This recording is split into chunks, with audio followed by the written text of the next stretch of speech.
آج ہم آپ سے اسلام کی پہلی مسجد قباء کے متعلق حدیث نبوی اور قرآن کی روشنی میں چند دلچسپ حقائق شیئر کرتے ہیں۔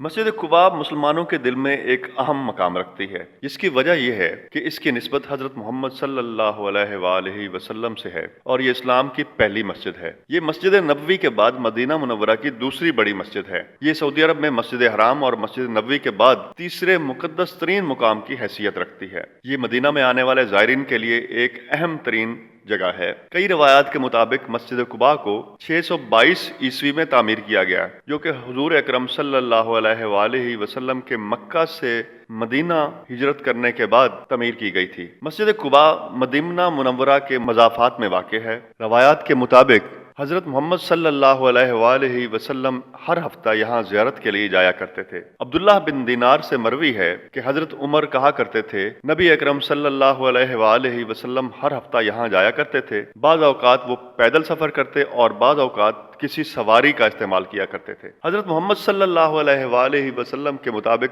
جو کوئی شخص مسجد قباء میں وضو کرے اور یہاں ایک نماز ادا کرے، اس کو ایک عمرے کے برابر ثواب حاصل ہوگا۔ کئی تفاسیر کے مطابق قرآن کی سورۃ توبہ کی آیت نمبر 108 میں کہا گیا ہے، بے شک ایک مسجد ہے جس کی بنیاد پہلے دن سے ہی پرہیزگاری پر رکھی گئی ہے، اس میں کھڑا ہونا بے شک نہایت عمدہ فعل ہے۔ اس میں وہ ہی مرد ہیں جو کہ پاکیزہ اور پرہیزگار ہونا چاہتے ہیں، اور اللہ ان سے محبت کرتا ہے جو کہ اپنے آپ کو پاکیزہ رکھتے ہیں۔ یہ آیت اس مسجد کی جانب اشارہ کرتی ہے۔ اس مسجد پر پہلی مرتبہ ترقیاتی کام حضرت عثمان بن عفان کے دور میں ہوا، جو کہ مسلمانوں کے تیسرے خلیفہ ہیں۔ امیہ خلیفہ عمر بن عبدالعزیز نے اس مسجد پر پہلا مینار تعمیر کیا تھا۔ اس مسجد پر ابو یعلی الحسینی نے 435 ہجری میں پھر سے تجدید کا کام کیا۔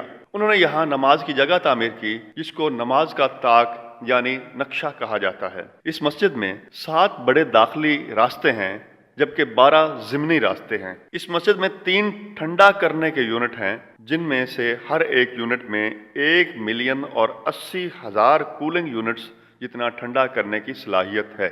اس مسجد کا شمالی حصہ خواتین کی عبادت کے لیے مختص ہے۔ اس مسجد کے مینار 4 ہیں اور اس کے 56 گنبد ہیں، جو کہ امام اور مؤذن کے گھروں سے منسلک ہیں۔ اس میں ایک لائبریری، سیکیورٹی گارڈز کے لیے ایک جگہ ہے، جو کہ 112 مربع کلومیٹر وسیع رقبے پر پھیلی ہوئی ہے۔ اس میں ایک بازار بھی ہے، جس میں 12 دکانیں ہیں، جو کہ 450 مربع کلومیٹر کے رقبے پر مشتمل ہیں۔